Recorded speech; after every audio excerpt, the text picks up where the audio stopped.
네, 바쁘신 와중에도 이 자리에 참석해 주셔서 이렇게 좋은 자리 같이 해주신 여러분께 감사드립니다. 저는 중앙대학교 국제물류학과에서 학과장을 맡고 있는 김태영이라고 합니다. 오늘 강연 드릴 주제는 지금 현재 우리 물류의 흐름에서 가장 큰 급격하게 변화되고 있고 가장 트렌드의 변화를 주도하고 있다는 두 가지 토픽을 가지고서 여러분께 말씀을 드리고자 나왔습니다. 첫 번째는 온디맨드 딜리버리고, 두 번째는 그 온디맨드 딜리버리를 가능하게 하는 그 뒤에서의 크라우드 shipping이라는 혁신적인 시스템이자 제도를 말씀을 드리고자 합니다.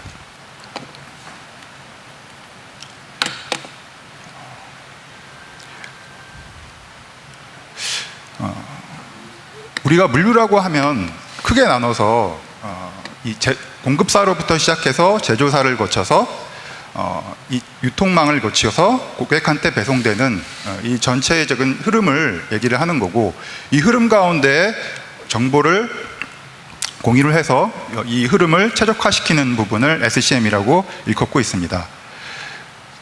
앞서 말씀하셨던 많은 부분들이 우리가 얘기하는 퍼스트 마일에 해당되는 부분이 많습니다. 주로 이제 대량 제조사로부터 제조사와 공급사 간에 이루어지는 대량 기반, 물량 기반의 물류를 말씀드리는 것입니다. 그래서 퍼스트 마일이 있고, 두 번째 우리가 오늘 말씀드리고자 하는 부분이 이 라스트 마일 부분입니다. 이 라스트 마일 부분은 유통사로 물건이 건네지고 난 후에 이 유통사로부터 실제적인 제품을 소비하는 소비자에게 어떻게 제품이 혁신적으로 이동될 수 있는 것인가에 대한 부분을 오늘 말씀드리고자 하고 있습니다. 이 도표에서 보시는 바와 마찬가지로 많은 부분 그 물류 기업들이 일단 돈이 되는 큰 볼륨이 큰 이 퍼스트 마일에 집중해왔던 부분이 맞습니다. 하지만 제가 오늘 말씀드리고자 하는 것은 이 라스트 마일 부분이 기업에서의 어떤 한 비용을 차지하는 물류로서의 의미가 아니라 유통산업을 또 다른 수익 모델이라든지 유통산업 전체의 성과를 다르게 할 수 있는 물류의 또 다른 측면을 말씀드리고자 하고 있습니다. 특히나 이 물류 부분이 소비자 물류에 대한 부분은 소량, 다품종 물류이기 때문에 거기에 투자되는 비용 부분이 그 퍼스트 마일에 비해서 훨씬 비효율화가 이루어지고 있는 부분은 사실입니다. 그렇지만 이 문제를 최근에 더 악화시키게 하고 있는 것은 이 물량이 점차 늘어나고 있다는 것입니다. 여러 가지 온라인 유통 채널화라든지 기존의 유통 채널을 오프라인 위주로 가져갔던 기업들이 온라인을 도입하면서 발생되는 온라인으로서의 큰 움직임 때문에 이 라스트 마일에 이 혁신을 이루지 않으면 이 비효율을 감당할 수 없는 수준에 이르게 됐습니다. 뭐 딱딱한 얘기, 뭐 기술적인 얘기를 떠나서 왜 이런 혁신, 왜 이런 변화가 시작됐고 이 라스트 마일이라는 이 부분이 과연 어떠한 그 인간의 본성에 의거해서 이런 변화가 이루어지고 있는지 또 다른 측면에서 한번 찾아봤습니다.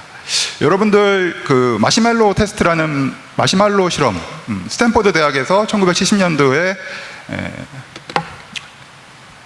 집행이 되었던 마시멜로 실험이라는 부분이 있습니다. 그 실험에서의 요점을 그냥 말씀드리면은 4세에서 5세 가량의 아이들에게 마시멜로를 한 개를 주고 내가 15분 후에 돌아왔을 때 먹지 않고 있으면은 한 개를 더 주겠다라는 얘기를 했습니다. 물론 예상하시는 바와 같이 그 어린 학생들, 아직 교육이 이루어지지 않은 어린 학생들의 관점에서 자기를 통제하는 셀프 컨트롤의 어떤 그 역량 차이가 있다는 가정이 있었죠. 그래서 자기의 셀프 컨트롤을 에 대한 역량이 더 컸던 친구들, 즉 자기의 마시멜로를 먹고자 하는 그 본능을 미룰 수 있었던 학생들과 그렇지 못했던 학생들을 약 20년에 30년에 걸쳐서 추적 조사를 해보았습니다. 그랬더니만 사회적으로 이루는 성과 부분에서 엄청난 차이가 있었다는 걸 발견을 했습니다. 이 부분에서 말씀드리고 싶은 것은 인간의 본성 안에는 나의 어떤 만족, 물건을 소비하거나 어떤 제품을 소비함으로써 나의 만족을 잃어가는 부분에 대해서 그거를 지연시켜서 더 큰 보상을 받고자 하는 그런 능력을 가진 부분과 그렇지 못한 부분이 있는데, 지금 많은 부분들이 이런 그 기다림에 대한 성과는 기다림에 대해서 보상해주는 그 체계가 무너지고 있게 됩니다. 초반에 이것을 이커머스에다가 도입을 하게 되면은, 이커머스 우리 초반에는 물론 그 소비 이커머스에서 물동을 배송하는 것도 라스마일에서는 공짜가 아닙니다. 엄연히 배송사가 있고 엄연히 거기에 관련된 서비스를 제공함에 있어서 비용이 발생되게 되는데, 그 부분에 대해서 사용자나 공급자나 비용 부분적인 인지를 하고 당연히 이것을 비용을 지불하는 걸 당연시 해왔었는데, 점차 기업들은 이 부분을 가지고서 우리의 매출을 더 확대할 수 있지 않을까에 대한 시도가 있어 왔습니다. 그렇기 때문에 어느 정도의 이상의 매출을 일으켜주는 고객들한테는 물류의 부분을 공짜로 제공을 해준다. 물론 이코노미 오브 스케일이 그 뒤에 있었기 때문에 가능했던 일이죠. 여기까지만 해도 우리가 충분히 감안할 수 있고 생각할 수 있었던 부분 중에 하나인데, 최근 들어서는 이커머스에서 퀵커머스라는 부분으로 변화를 하고 있습니다. 퀵커머스라는 얘기는 배송을 단지 그 2길 배송이나 뭐 2, 3일 내에 배송 수준으로 만족하는 것이 아니라 바로 배송, 1시간 내, 수시간 내 배송으로 넘어가는 상황에 있습니다. 퀵커머스라는 부분은 새로운 개념은 아닙니다. 물론 예전에도 발달된 특성업체를 이용해서 배송 시간을 앞당기는 부분에 대해서 인지를 해왔었고, 그 부분에 대해서도 소비자들은 여러 가지 스펙트럼이 있으니까 본인이 추가적인 비용 부담을 하고 물건을 빨리 받아서 그 부분을 자기의 인스턴트 그래티피케이션, 순간적인 만족도, 내가 물건을 샀으면은 바로 그 물건을 사용할 수 있어야 되는 그 본성을 충족시켜 왔었죠. 그렇지만 그것 역시 비용이 발생하고, 그 비용을 발생하는 특정 부분의 소비자가 있었지만 그 소비자층이 점점 더 두꺼워지고 있다는 거죠. 여러 가지 매체나 여러 가지 소비자들의 어떤 자기의 그 경험들이 이제 한 곳에 머물러 있지 않고 점차 퍼지기 때문에 물건을 이제는 2일 배송은 옛날 거고 수시간 내에 받는 것조차가 이제 그 노름이 되는 거죠. 그렇게 되면서 이 특성업체가 받아가야 되는 특성업체의 이 범위가 넓어지게 되고, 소비자들은 점차 딜레이드 그래티피케이션에 에서 인스턴트 그래티피케이션으로 넘어가고 있는 이런 행동 패턴을 보이게 있게 됩니다.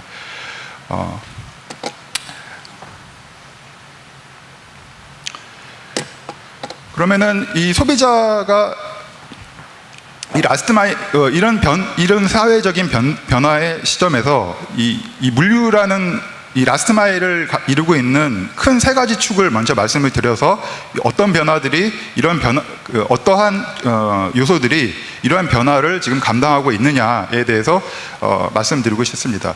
라스트 마일에는 크게 나눠서 세 가지 부분의 기둥이 있다고 보시면 됩니다. 첫 번째는 물건을 어떻게 보관을 하느냐, 우리가 재고를 보관하고 있는 방식, 그리고 두 번째는 그 보관하고 있던 재고를 소비자의 디맨드가 왔을 때 어떻게 배송을 하느냐에 대한 방식, 그 다음에 가장 중요한 거 마지막으로는 그 물건을 배송했을 때 결과적으로는 그 최종 사용자와 만나게 되는 시점이 있습니다. 그래서 물건을 전달해주는 그 시점, 이 세 가지 부분의 관점에서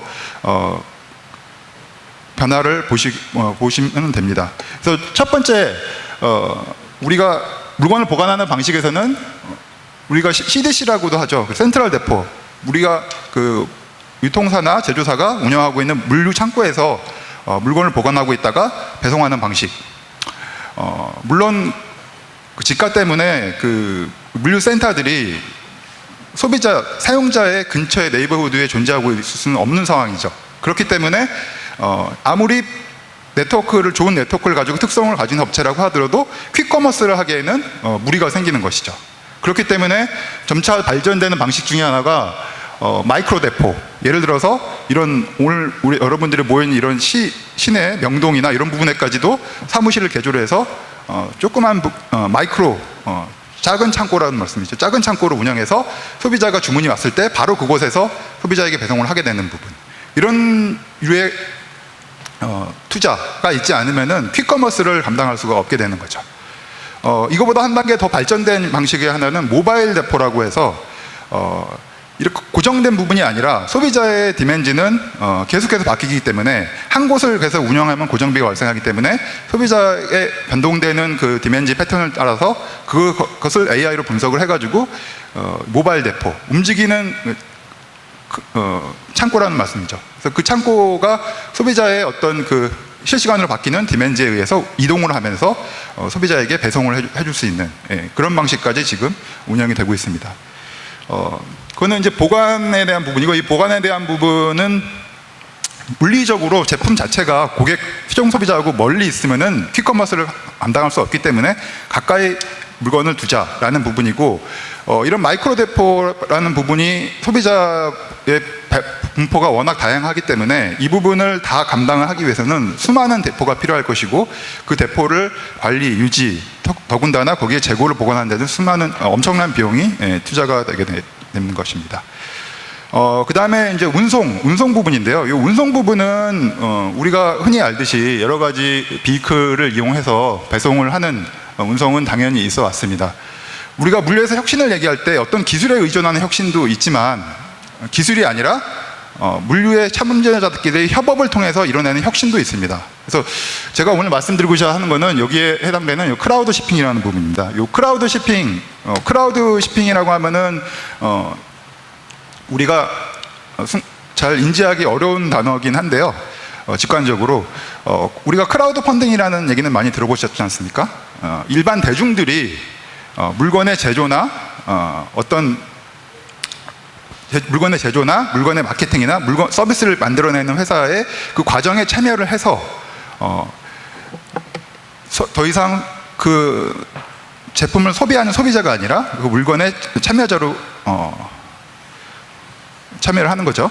그렇기 때문에 이 크라우드 shipping이라는 얘기는 shipping, 그러니까 배송 과정에서 여러분들이나 저 같은 사용자들이 이 배송 과정에 참여를 하게 돼서 그 참여함으로써 SCM의 한 구성원으로 해서 역할을 감당하게 되는 거죠.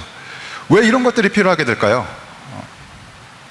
아무리 아마존이라고 해도, 아무리 쿠팡이 인력을 많이 고용하고 투자를 많이 한다고 해도 결과적으로 넥스데이 딜리버리까지는 어느 정도에서 커버가 되지만 퀵커머스로 가게 되면은 그야말로 무한 경쟁이기 때문에 그거를 감당하기 위해서는 기존의 네트워크 시스템을 가지고서는 넘어갈 수가 없기 때문에 결과적으로는 크라우드 shipping이라는 부분으로 넘어가게 되어 있습니다. 그리고 마지막으로 핸드오버 부분인데, 여러분들 요즘에 이 핸드오버에 대한 부분이 그 코로나19를 겪으면서 많은 소비자의 인식에서 변화가 생겼습니다. 사실은 기존에 이 부분이 핸드오버라는 부분이 없던 부분은 아니었지 않습니까? 그 많은 특송회사들이나 택배회사들이 소비자에게 물건을 건네줄 때 소비자를 만나고 심지어 소비자에게 서명을 받고 물건을 건네주는 등의 어떤 그런 과정들이 있었습니다. 그렇지만 코로나19를 겪으면서 unattended delivery라고, 그러니까 그 사용자가 없는 상황에서도 물건을 건네주고 그것이 정상적인 배송의 완료로 인식이 되는 그런 상황이 발생하게 되는 거죠. 그 부분이 어떤 법적인 제도라든지 어떤 장치적인 어떤 서포트가 없이도 지금 상당히 우리나라에서는 인정이 되고 있는데요. 해외 같은 경우는 아직 그 정도까지는 아니라서 여러 가지 주변의 어떤 리테일 샵들과 협업을 해서 이 부분을 이뤄가고 있는 지금 상황입니다. 이 세 가지 부분의 관점에서 오늘 말씀을 드리겠습니다. 먼저 배송 방식, 운송 방식에 대해서 먼저 말씀을 드리겠습니다. 운송 방식은 우리가 기그워커, 우리가 이런 실제적으로 고정적인 직업을 가진 상황이 아니라 내가 남는 시간을 활용해서 여러 가지 잡을 가지는 사람들을 기그워커라고 합니다.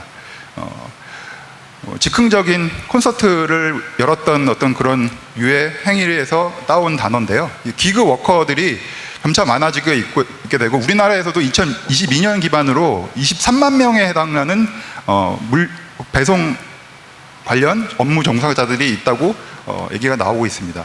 이 사람들이 일을 할 수 있는 어떤 플랫폼 환경 하에서 기업들이 원하는 시간에 원하는 만큼 온디맨드죠.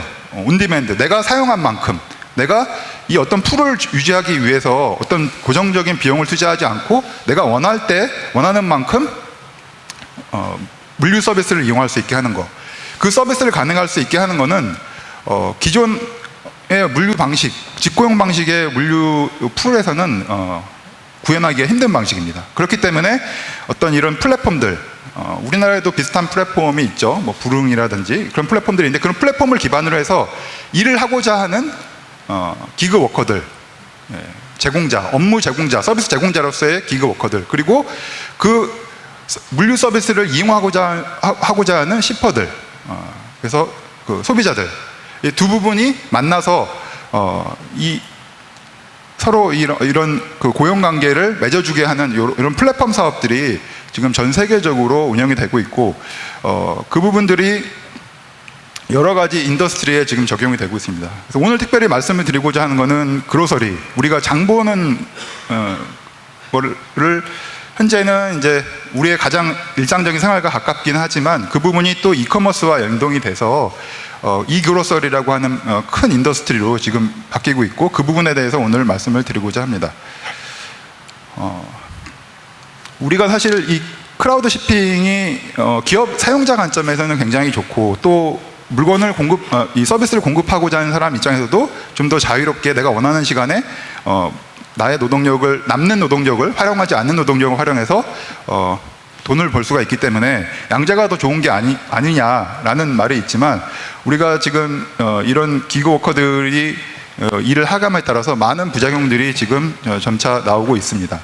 이 부분들이 이제 그 일방적으로 이 배송 업무에, 배달 업무에 참여하는 사람들에게 너무 많은 리스크가 이전된 것이 아니냐. 왜냐하면은 이 배송 업무에 참여하고자 하는 사람들은 비록 내가 나의 어떤 물류를 가동하기 위한 리소스들이 내가 사용하지 않으면은 그냥 휴면 상태에 있는 거고, 내가 일을 받았을 때 쓰는 거긴 하지만 고정적인 비용은 발생하고 있다는 얘기죠. 그러니까 이런 어떤 물류 인프라를 운영하기 위한 비용이 사용자에서 공급자로 넘어가고 있는 상황인 거죠. 어떤 이런 비대칭적인 그런 관계에 의해서 점점 더 많은 부분이 이 공급자에게 부담을 요구하고 있는 상황으로 가고 있게 되고, 이 부분을 사회적인 문제화시화되고, 이 부분을 해결하기 위해서 지금 많은 그 단체라든지 기관에서 노력을 하고 있는 것으로 알고 있습니다. 좀 더 자세하게 이 크라우드 shipping이 어떻게 구현되는가를 이제 보여주는 장표인데요. 말씀드렸다시피 이런 아이디어는 쉽지 않습니까? 어떤 특별한 뭐 드론이나 뭐 이런 뭐 AI 같은 특별한 기술이 아니더라도 어떤 온라인 플랫폼 하나만은 가지고서 서로 다른 공급자와 사용자가 만나게 해주는 거죠. 예. 이런 플랫폼을 기반으로 해서 나의 남는 노동력과 나의 남는 그 시간을 공급해 줄 수 있는 사람, 공급자, 그리고 나는 물건을 보내야 되는데 고객에게 퀵커머스, 수시간 내에 보내야 되는데, 내가 그 수시간 내에 배송을 한다는 얘기는 항상 나의 어떤 그 배송을 가능하게 하는 리소스들이 항상 있어야 된다는 얘기거든요. 그 많은 풀을 유지하려면 엄청난 비용이 발생하게 되지 않습니까? 그래서 그 부분을 원하지 않기 때문에 내가 필요할 때만 배송하고 싶다 라는 부분인데, 그 부분을 만나게 해주는 것이 이 플랫폼이라는 부분입니다. 그래서 크게 나눠서 세 가지로 볼 수가 있죠. 자신의 남는 노동력과 운송 자산을 제공해주는 공급자, 그리고 운송 서비스의 주체, 주로 리테일러나 유통업자나 제조기업이 되겠죠. 그리고 이 모든 것을 가능해 중간에서 서로 가능하게 해주게 하는 오퍼레이션 앤 매니지먼트, 플랫폼 제공이나 플랫폼 제공업자가 되겠죠. 다만 이제 특이한 것은 이제 아마존 같은 경우는 이 디맨드, 즉 소비 주체이자 오퍼레이션 매니지먼트도 자체적으로 운영을 하는 거죠. 왜냐하면 플랫폼도 같이 운영을 하고 있고, 아마존 플렉스라는 시스템을 통해서, 아마존 플렉스는 기존의 아마존에서 물건을 사는 구매자들이 아마존의 라스트마일 딜리버리에 참여를 해서 직접 배송을 하는 겁니다. 핸드폰으로, 스마트폰으로 오더가 뜨고, 그 오더가 떴을 때 아마존 물류창고에 가서 물건을 받아서 배송을 하는 그런 방식을 아마존 플렉스라고 하죠. 그래서 아마존 같은 경우는 디맨드이자 오퍼레이션 매니지먼트 주체가 되고, 또 이런 우리가 흔히 볼 수 있는 소규모 디맨드 업체들, 예를 들어서 벤더들이나 음식점들은 어떤 물류의 어떤 이런 리소스를 직접적으로 운영하기엔 부담이 있고, 거기에 대한 디맨드에 대한 니즈도 퀵커머스 기반으로 하고 있기 때문에 이런 플랫폼을 사용해서 운영할 수밖에 없는 상황이 되는 거죠. 물론 이런 아이디어란 어떤 이 플랫폼이라든지 이런 아이디어란 상황에서 잘 돌아갈 수만 있었으면은 이런 문제들이 이런 상황들이 먼저 더 빨리 나왔을 수도 있었겠죠. 그렇지만 모든 혁신에는 중간에 혁신을 방해하는 그 캐즘이 있는데, 그 캐즘으로 제가 말씀을 드리고자 하는 거는 이런 세 가지 이 디맨드를 한 부분, 서플라이, 그 다음에 OM이 만나서 이런 하나의 생태계를 만들어감에 있어서의 가장 큰 혁신의 이런 혁신을 장애물로 되고 있는 것은 결국에는 가격입니다. 가격. 어떤 서베이에서 조사를 해봤더니만 본인이 내가 배송을 한 건 함으로써 이건 우리나라 얘기가 아닙니다. 내가 기대하고자 하는 수익치, 내가 물건 하나 배송하면 적어도 나는 얼마 정도의 보상을 받고 싶다라는 서베이를 해봤더니만 보통 이제 제일 많은 부분이 10불에서 15불 사이가 기대 보상치가 되고, 이와 동시에 나는 업무의 유연성을 갖고 싶고, 내가 원할 때만 일을 하고 싶고, 그다음에 내가 너무 많은 시간을 일하고 싶지는 않다라는 부분이 이런 물건, 이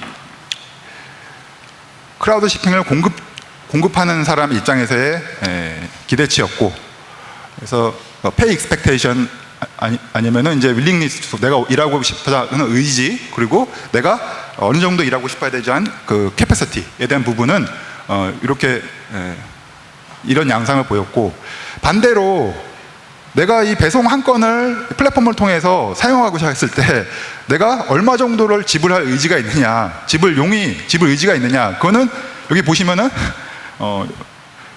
2불대에서 확 그래프가 꺾이죠. 그 얘기는 약 8불에서 13불의 갭이 발생을 하는 겁니다. 그렇기 때문에 이 많은 부분들이 여태까지 그런 좋은 아이디어가 있었음에도 불구하고 넘어가지 못했던 거죠. 충분히 커머셜라이즈 되지 못했던 부분인데, 그 와중에도 여기에 보시면은 여러 가지 제품 카테고리, 그러니까 뭐 이거는 결과적으로 어느 시점에서 얘기를 하느냐, 어느 지역을 우리가 얘기를 하느냐, 어느 제품군을 가지고 얘기를 하느냐에 달라지겠지만, 여기 보시면은 그나마 그래프가 완만하게 떨어지는 게 그로서리 부분입니다. 그로서리. 우리가 장 보는 부분. 왜일까요? 우리가 장 볼 때는 무한정 기다릴 수가 없죠. 전자제품은 뭐 하루 기다리나 이틀 기다리나 기다릴 수가 있지만, 장은 그렇게 볼 수가 없죠. 당장 오늘 저녁을 물건을 요리를 해야 되기 때문에. 그렇기 때문에 어느 정도 윌링니스 페이가 더 있는 부분이고, 그래서 그로서리를 기반으로 해서 이런 플랫폼들이 제일 처음에 사업 기회를 포착을 하고 이 부분에 대해서 더 디벨롭먼트가 됐다는 것을 볼 수가 있습니다. 그러면은 약 2불과 10불에서 15불 차이의 이 가격 갭을 어떻게 극복하느냐, 그 역할은 O&M, 오퍼레이션 앤 매니지먼트 플랫폼 업체의 역할이죠. 이 부분을 어디서 돈을 끌어와서 이 생태계를 돌아가게 만드느냐에 대한 부분인데, 그 부분을 여러 가지 이제 업계에서 시도와 거기에 대한 착오를 통해서 만들어낸 부분인데요. 고정형 배달팁, 이 얘기는 결과적으로는 무슨 소리냐, 수혜자가 고객이기 때문에 2불만 가지고서는 안 된다, 적어도 10불은 내야 된다 라고 해서 소비자에게 배달팁을 부담하게 하는 부분이죠. 그래서 그 부분은 곧바로 배달원에게 보상이 되고, 이렇게 하게 되면은 이제 그야말로 가장 이상적인 부분의 어떤 보상 형식이 되겠죠. 하지만 아직까지 그런 갭이 존재하기 때문에 그 부분을 좁히기에는 무리가 있는 부분입니다. 그리고 여기에서 한 단계 더 나가서 좀 더 유동적으로 이 배달 팁을 만들자라고 해서 이 배달 업무의 난이도라든지 난이도라고 하면 시점이나 거리, 뭐 이런 도서 지방이라든지 그런 부분에 대해서 나눠서 배달 팁을 만드는 부분. 그다음에 여기서 한 단계 이 정도로 해가지고는 이제 그 가격대를 수용하는 부분에 대해서만 매칭이 일어나기 때문에 그럼 좀 더 그 부분을 증대시키기 위해서는 매칭피, 즉 광고비나 이런 부분을 제품 판매자, 지금은 이제 부담하는 부분이 제품을 소비자, 수혜를 받는 부분에서 제품을 판매하는, 예를 들어서 뭐 음식점이라든지 유통사라든지 판매자가 부담을 좀 하게 하자. 왜냐하면은 우리가 이런 플랫폼의 가장 큰 장점 중에 하나는 접근성이거든요. 우리가 플랫폼을 반드시 딜리버리의 서플라이와 디맨드를 매칭시켜주는 부분뿐만 아니라 내가 이 플랫폼에 이용자가 많아지면 많아질수록 거기에 광고를 싣게 되면은 그 파급력이 엄청나게 되는 거죠. 유통사의 입장에서는 내가 단순히 딜리버리를 구현하기 위한 부분이 아니라 이게 또 하나의 판매 채널이 돼버리는 게 되는 거죠. 그렇기 때문에 충분히 메리트가 있고 그 부분에 대해서 이런 광고비를 받아서 그 광고비를 가지고서 플랫폼의 간접비 내지 배달원의 어떤 그런 갭 부분을 메꿔줄 수 있는 부분이 되게 되는 거죠. 한 발자국 더 나아가서는 광고를 떠나서 이 플랫폼이 재고의 어느 일정 부분을 부담을 가지고 아예 그 판매에 한 발짝 더 들어서게 되는 거죠. 그래서 판매가의 커미션 부분을 찾게 되고 물론 그 판매가의 커미션 부분을 갖게 되면 다른 부분에서 더 낮아지는 부분은 생기겠죠. 그래서 제품 판매자에게 좀 더 협업 관계를 한 단계 높임으로써 그 부분으로써 이런 생태계를 더 들어가게 하는 데에 자양분을 공급해 주는 부분이 있죠. 그리고 마지막으로 가장 파워풀한 갭을 메꿔주는 방식은 멤버십이라고 볼 수가 있습니다. 그래서 멤버십은 반드시 우리가 뭐 이런 플랫폼에 가입하기 위해서 내는 돈도 있지만 이 플랫폼을 이용하기 위한 그 판매자도 역시 멤버십 비용을 내게 돼서 양쪽에서 그 비용 어느 일정 부분을 감당하게 하고 그걸로 이용해서 배달원에 대한 보상을 해주게 되는 부분. 이 부분은 특장점이라고 하면은 이제 네트워크 임팩트가 있습니다. 네트워크 임팩트를 이제 간략하게 말씀드리면은 우리가 판매자 입장에서 봤을 때 이코노미 오브 스케일, 그러니까 많이 팔면 많이 팔수록 거기에 대해서 마진을 작게 가져가도 충분한 큰 그로스한 이익을 가져갈 수 있다는 그런 방식인데요. 이코노미 오브 스케일이 판매자에 적용되는 게 아니라 소비자에도 적용이 되는 거죠. 우리가 전화가 처음 나왔을 때는, 전화 회선을 가진 사람이 얼마 안 됐을 때는 전화라는 상품이 가지는 효용이 제한되어 있었겠죠. 그렇지만 전화 가입자가 많아지면서 이 전화라는 서비스라는 그 제품 자체에 네트워크에 가입된 사람이 많아지면서 그 서비스 자체의 밸류가 높아지게 되는 개념이죠.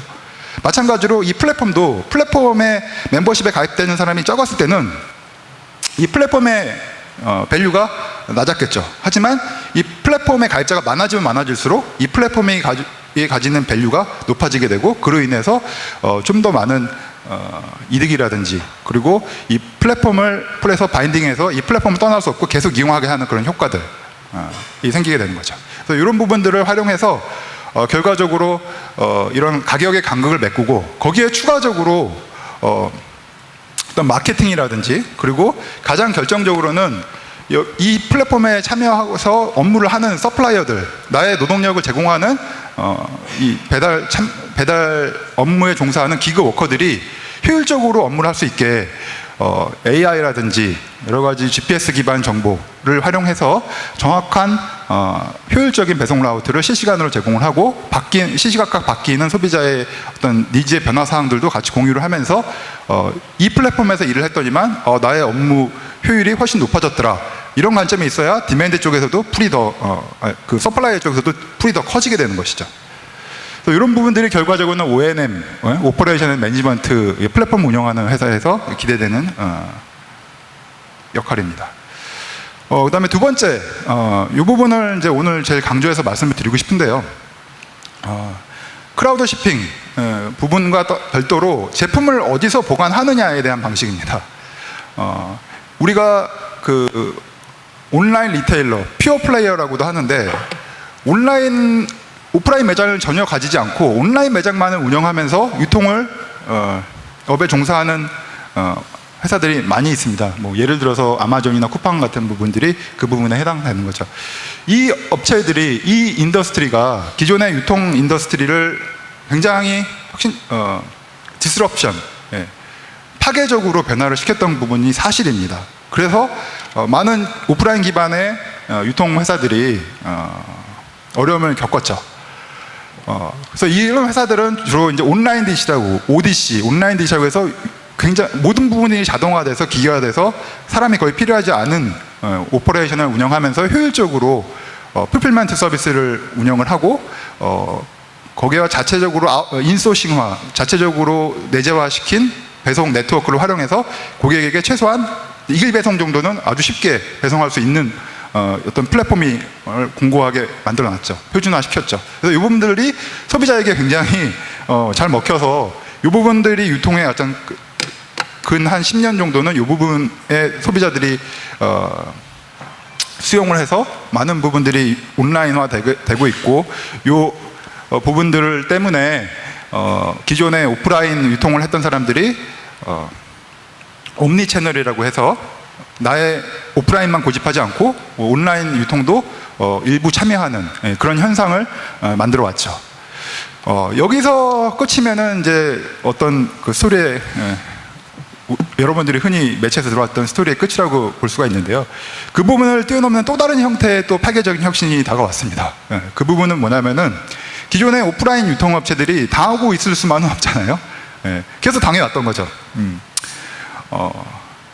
결과적으로는 이제 가격적인 부분, 그 다음에 이렇게 소비자들이 거의 비용을 내지 않고서도 라스트 마일 서비스를 감당하게 하는 부분이죠. 기존의 오프라인 샵에서는 소비자들이 직접 라스트 마일을 감당해왔었던 거죠. 여러분들이 차를 운전해서 매장에 가고 거기서 물건을 가지고 다시 와서 하는 부분이 결과적으로 여러분들이 라스트 마일을 했던 건데, 그 부분을 대한 편의성 때문에라도 온라인 유통이 강화가 돼 있었던 거죠. 그런데 이런 우리가 브릭앤몰타 리테일러, 기존의 오프라인 샵을 가지고서 운영하고 있는 이 리테일러들이 그냥 본인 개별적으로 이 온라인 리테일러들을 상대하기에는 버거웠지만 거기에 온디맨드 플랫폼을 붙이니까 엄청난 효과들이 있게 되는 거죠.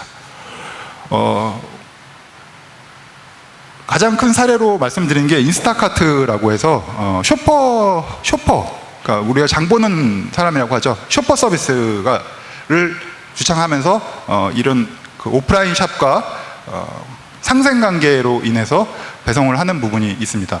이 부분은 일단 경쟁력 자체가 기존의 온라인 리테일러들과 비교해 봤을 때 오히려 인스턴트 그래티피케이션을 훨씬 더 충족을 시켜주는 거죠. 우리가 아무리 그 아마존 프레시라든지 이런 부분에서, 기존의 아마존 프레시라든지 이런 부분에서 물건 사더라도 다음날 물건이 왔거든요. 그렇지만 이 온디맨드 플랫폼 인스타카트에서는 주창하고 나온 게 1시간 내 배송. 실제로 이 회사의 캐치프레이즈가, 슬로건이 1시간 내 배송이에요. 어떻게 이게 가능하느냐? 어떻게 이게 가능하느냐? 이렇게 빨리 배송하려면 일단 재고 왕창 갖고 있어야 되죠. 그 다음에 물건이 고객 근처에 있어야 되잖아요. 근데 그 부분을 가능하게 했던 게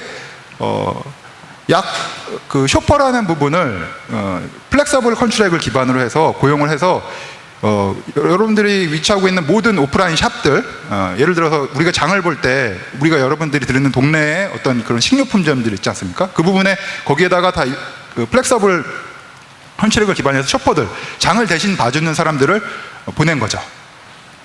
이 사람들은 그 샵에 소속된 사람이 아니라 이 인스타카트라는 이 플랫폼에 소속된 사람들입니다. 이 사람들은 나에게 남는 시간을 활용해서 내가 장 봐주고 거기에 대해서 배송만 해주면은 어느 정도 그 수당을 받고 내가 항상 일하지 않아도 되고 내가 필요할 때만 일할 수가 있으니까 그야말로 크라우드 shipping이 이런 피킹하고 딜리버리에 적용이 된 거죠.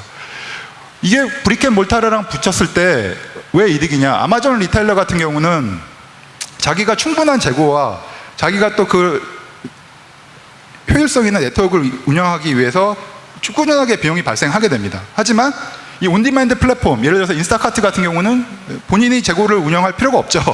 그리고 재고가 이미 전진 배치되어 있죠. 고객들의 근처에 샵들에 전진 배치가 되어 있기 때문에 퀵 딜리버리가 그야말로 하기에는 최적화된 환경이라고 볼 수가 있습니다. 그래서 그러면 소비자의 관점에서 봤을 때 이 왼쪽이냐 오른쪽이냐, 여러분들 같은 경우는 어느 쪽을 선택을 하시겠습니까? 가격이 비슷하다는 가정하에. 우리 그 인스턴트 그래티피케이션에 점점점 익숙해져가는 우리 사용자의 어떤 심리적인 상황으로 봤을 때는 이제 왼쪽으로 기울이는 게 맞습니다. 실제적으로 미국에서 시장에서 입증이 됐습니다. 인스타카트라는 진짜 그야말로 그 스타트업이 아마존이라는 글로벌 공룡 기업을 이겼습니다. 그래서 골리앗을 넘어뜨린 다윗, 뭐 이렇게 비유가 되죠. 인스타카트라는 회사가. 우리가 사회적인 관점, 사회적인 우리 소셜 서스테이너빌리티도 무시할 수 없는 부분인데, 그 부분에 있어서도 이 인스타카트가 좀 더 각광을 받는 이유가, 온라인 리테일러 같은 경우는 기존의 오프라인 유통업체들을 파괴시키면서 자기의 파일을 가져가는 부분이고, 온리맨드 플랫폼 같은 경우는 기존의 이런 브릭앤몰타르, 동네 주변의 어떤 그로서리 샵들과 협업을 해서 그 협업을 해서 그 온라인 리테일러들이 부족한 부분, 예를 들어서 배송과 피킹 서비스, 그 다음에 마케팅, 판매 채널, 결제까지 도와주면서 보완을 해주는 입장입니다. 그 과정은 상생 모델과 파괴적인 모델, 이 두 가지의 관점을 나누게 되는 거죠. 그렇기 때문에 이게 상생적인 모델이 굉장히 각광을 받게 되고, 우리가 또 기업도 사회적인 책임을 강조해서 ESG를 주장을 하지만, 우리 소비자들 입장에서도 어느 쪽이 더 서스테이너블을 한 거냐, 를 봤을 때는 왼쪽으로 기울게 되는 거죠. 그러면은 아마존이 가만히 있었을까요? 가만히 시장을 뺏기고만 있었을까요? 아마존 역시 이제 점점 시장이 온디맨드 플랫폼 쪽으로 기울어가는 걸 보면서 결과적으로는 중대한 결정을 내립니다. 기존의 ODC, 온라인 DC, 로컬에 위치한 어떤 그런 디스트리뷰션 센터에서 직배송하는 방식을 버리고 샵 방식, 기존의 오프라인 샵을 가지고 있는 회사들, 그렇지만 아마존이 지금 현 상황에서 자기의 주력은 ODC를 기반으로 한 풀필먼트이기 때문에 쉽게 포기할 수는 없죠. 그래서 내린 결정이, 기업이 변화를 추구하고자 했을 때 가장 쉽고 빠르게 효과를 얻을 수 있는 분이 회사를 사는 거죠. 그래서 홀풋이라는 홀풋 마켓이라는 시장에서 굉장히 선도적인 그 오프라인 유기농 매장, 그로서리의 유기농 매장을 인수를 했습니다.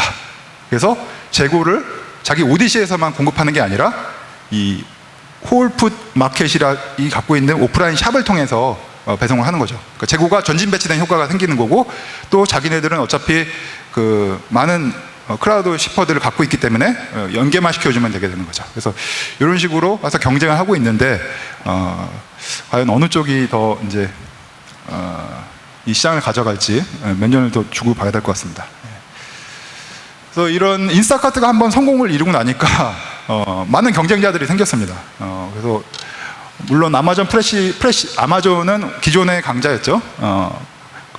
그렇지만 이제 월마트도 역시 기존의 유통의 강자였고, 인스타카트와 비슷하게 비교해 볼 만한 거는 이제 시프트라고 회사를 들어보셨지 모르겠지만, 시프트라는 회사가 이제 비슷한 방식의 사업 모델을 운영을 하고 있고, 이 시프트는 비슷한 모델 사업을 하지만 아마존 프레시나 월마트 딜리버리는 여전히 기존의 자기의 어떤 색깔을 유지하면서, 예를 들어서 아마존 프레시는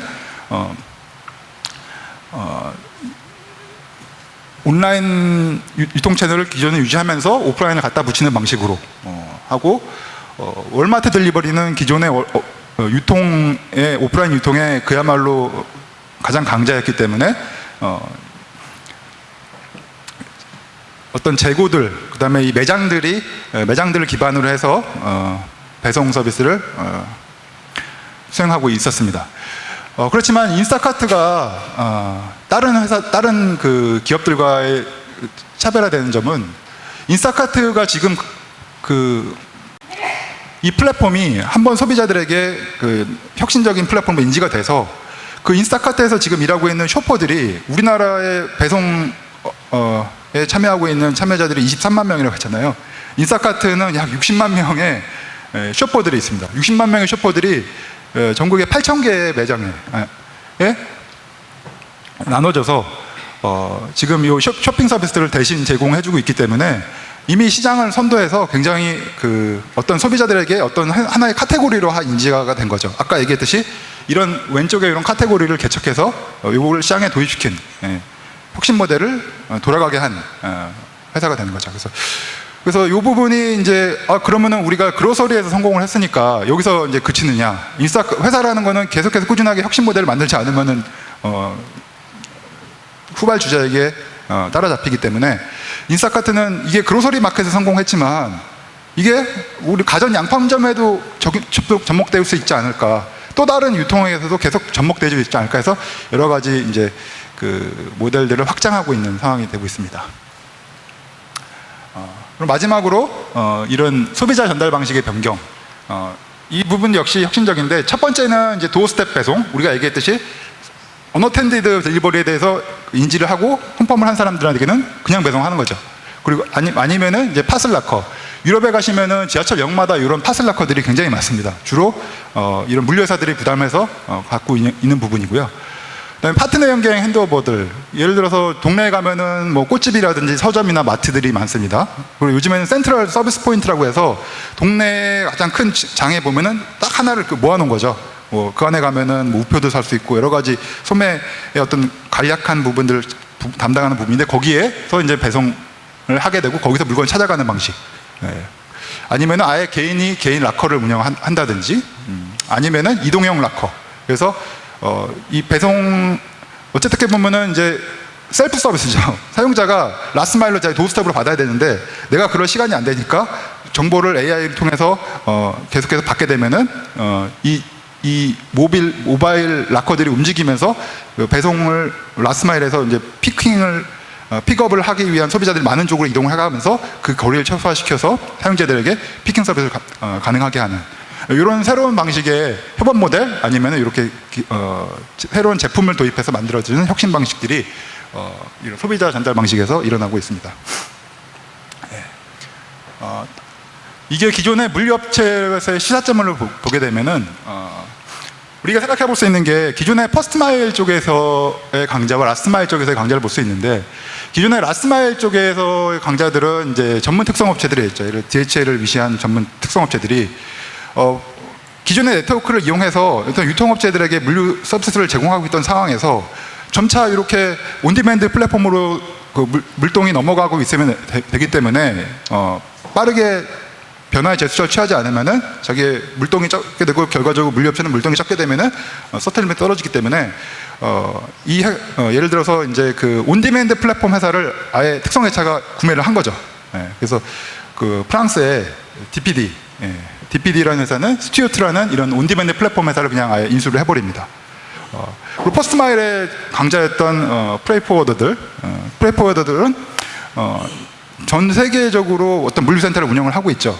그렇지만 라스트마일 쪽으로 지금 이 퍼스트마일의 물량들이 점차 이동하고 있기 때문에 라스트마일 쪽으로 어느 정도 자기의 비중을 옮겨가지 않은 상황이 안 되는 상황이 되게 되고, 기존의 기업체들에게 대량 유통 물류를 제공했던 창고들을 개조를 합니다. 온라인 풀필먼트를 가능하게 개조를 하게 되고, 화주들 역시 이제 옴니 채널을 운영하기 때문에 기존의 오프라인 배송만을 하기 위한 창고를 더 이상 선호하지 않게 되는 거죠. 그래서 이런 그 물류 인프라 측면에서 새로운 방식의 투자가 필요한 부분이 이 물류업계의 시사점이다 라고 말씀드리면서 오늘 강연을 맺도록 하겠습니다. 네, 감사합니다. 네, 김태현 교수님 말씀 감사합니다.